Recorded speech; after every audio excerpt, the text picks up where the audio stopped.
এপ্রিলে ভোট, ইশতেহার প্রকাশ করল তৃণমূল। ইশতেহারে মমতা বন্দ্যোপাধ্যায়ের 10 দাওয়াই, এবার দুয়ারে স্বাস্থ্যের প্রতিশ্রুতি।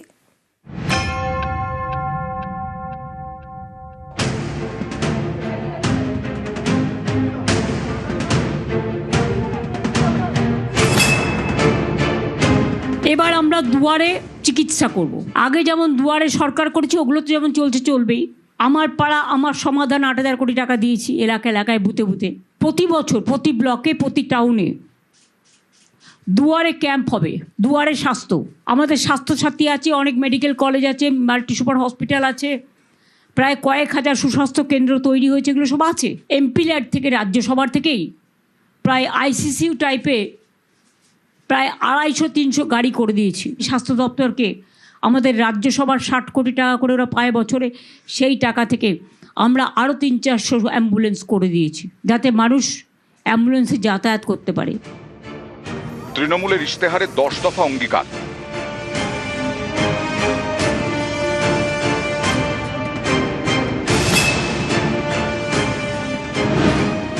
দুয়ারে স্বাস্থ্য, লক্ষ্মীর ভাণ্ডার, যুবসাথী, পাকা বাড়ি, সব বাড়িতে পরিশ্রুত খাওয়ার জল, কৃষকদের উন্নয়ন, স্কুলের পরিকাঠামো উন্নয়ন।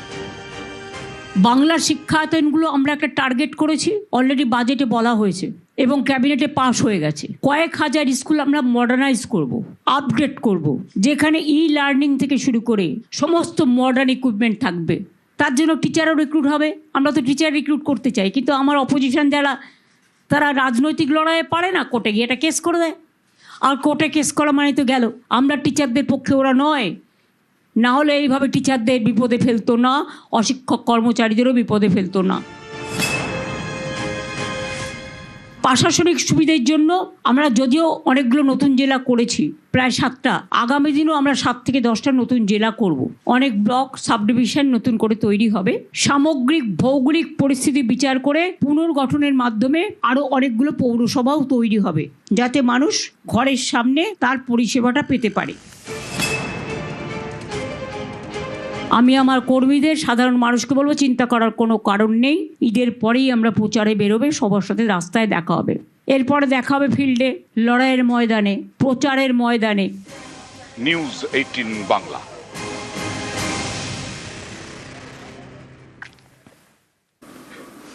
তৃণমূলের ইশতেহার প্রকাশ, তার আগে বিস্ফোরক মমতা বন্দ্যোপাধ্যায়। এখানে তো অঘোষিত না, ঘোষিত প্রেসিডেন্ট রুল করে দিয়েছে। লজ্জা লজ্জা লজ্জা! প্রেসিডেন্ট রুল করে মোদিজিকে ইলেকশন করতে হচ্ছে। বাংলার মানুষকে এত ভয়! ওরা বাংলা রাজ্যটাকেই তুলে দিতে চায়। এবং আগামী দিন আপনারা দেখেছেন, আমরা প্রতিবাদ করেছিলাম, প্ল্যান আছে উত্তরবঙ্গটা টোটাল বাদ দিয়ে বিহারের কিছু অংশ নিয়ে আবার আরেকটা নতুন রাজ্য তৈরি করা। এপ্রিলে 2 দফায় পশ্চিমবঙ্গে ভোট। শুক্রবার নির্বাচনী ইশতেহার প্রকাশ করলেন তৃণমূল নেত্রী। তার আগে মমতা বন্দ্যোপাধ্যায়ের সুর সপ্তমে নিশানা করলেন বিজেপি ও কেন্দ্রীয় সরকারকে। এখানে তো অঘোষিত না, ঘোষিত প্রেসিডেন্ট রুল করে দিয়েছে। লজ্জা লজ্জা লজ্জা! প্রেসিডেন্ট রুল করে মোদিজিকে ইলেকশন করতে হচ্ছে। বাংলার মানুষকে এত ভয়! বাংলা ওদের অনেক দিনের টার্গেট, কারণ ওরা চায় না বাংলার রাজ্যটা থাক, বাংলার অস্মিতা থাক, বাংলার ইতিহাস থাক, বাংলার ভাষা থাক। This government of India targeted Bengal because they are very jealous. সংবিধান কিছু নেই এদেশে, কোনো আইন বলে কিছু নেই। টোটাল আইনটাকে মোদী সরকার বেলাইন করে দিয়েছে। মানুষ কার কাছে গিয়ে বিচার পাবে? বিচারের সব জায়গাগুলোকেই তো কিনে নিয়েছে, হয় জুজুর ভয় নয় লোভ। কাজেই মোদির হাত থেকে দেশ উদ্ধার করা আমাদের প্রথম প্রায়োরিটি। পশ্চিমবঙ্গের পাশেই বিহার। তৃণমূল নেত্রীর অভিযোগ, উত্তরবঙ্গ আর বিহারের কয়েকটি জেলা নিয়ে আলাদা রাজ্য তৈরির ছক কষছে বিজেপি। প্রত্যেকবার ইলেকশনই অবশ্য আমরা নির্বাচন কমিশনের বা বিজেপি সরকার যেদিন থেকে ক্ষমতা এসছে তার চক্রান্ত আমরা অনেক লক্ষ্য করেছি, কিন্তু এবারের চক্রান্ত সমস্ত চক্রান্তকে ছাড়িয়ে গেছে। যেন তেন প্রকারণে বাংলা দখল করে ওরা বাংলা রাজ্যটাকেই তুলে দিতে চায়। এবং আগামী দিন আপনারা দেখেছেন, আমরা প্রতিবাদ করেছিলাম, প্ল্যান আছে উত্তরবঙ্গটা টোটাল বাদ দিয়ে বিহারের কিছু অংশ নিয়ে আবার আরেকটা নতুন রাজ্য তৈরি করা।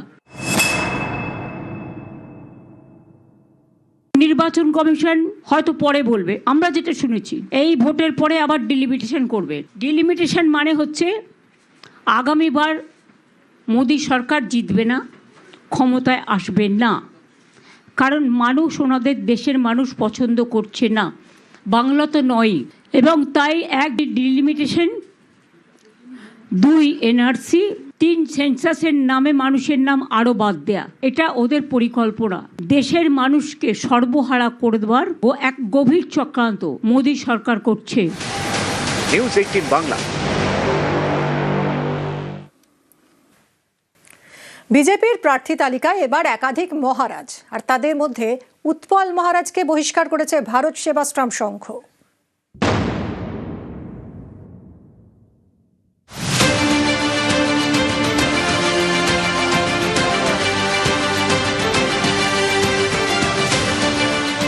উৎপল মহারাজ উত্তর দিনাজপুরের কালিয়াগঞ্জের বিজেপি প্রার্থী, ভারত সেবাশ্রম সংঘের সদস্য। বৃহস্পতিবার তাকে বহিষ্কার করে সংঘ। তারা জানিয়েছে, স্বামী জ্যোতির্ময়ানন্দ রাজনৈতিক ফাঁদে পা দিয়ে আশ্রম পরিত্যাগ করে রাজনৈতিক দলে যোগ দিয়েছেন। সংঘ কর্তৃপক্ষ প্রধান কার্যালয়ে পরিচালন সমিতির জরুরি সভায় সিদ্ধান্ত নিয়ে সংঘ থেকে তাকে বহিষ্কার করেছে। ভারত সেবাশ্রম সংঘ একটি সম্পূর্ণ অরাজনৈতিক এবং সমাজসেবী ধর্মীয় প্রতিষ্ঠান। কোনোভাবেই সংঘের সন্ন্যাসী, ব্রহ্মচারী বা আশ্রমবাসী কোনো রাজনৈতিক কাজকর্মের সঙ্গে যুক্ত থাকতে পারেন না। ভারত সেবাশ্রম সংঘে থেকে সেখান থেকে প্রত্যক্ষ রাজনীতি করা সম্ভব নয়, যায় না। তো সেক্ষেত্রে আমি ব্যক্তিগতভাবে রাজনীতির আঙ্গিনায় এসেছি, এটা আমার ব্যক্তিগত সিদ্ধান্ত। তার জন্য আমি প্রথম প্রেস মিটে সেটা বলেওছি এবং আমি সংঘকে আমার রেজিগনেশন লেটারও দিয়েছি। তারই পরিপ্রেক্ষিতে সংঘ সিদ্ধান্ত নিয়েছে যে ঠিক আছে। উলুবেড়িয়ার করাতবেড়িয়া শ্রীকৃষ্ণ সেবা নিকেতন, এখানকার মহারাজ স্বামী মঙ্গলানন্দ পুরী মহারাজ। তিনি আরএসএস এবং বিশ্ব হিন্দু পরিষদের সদস্য। উলুবেড়িয়া দক্ষিণ বিধানসভা কেন্দ্রে তাকে প্রার্থী করেছে বিজেপি।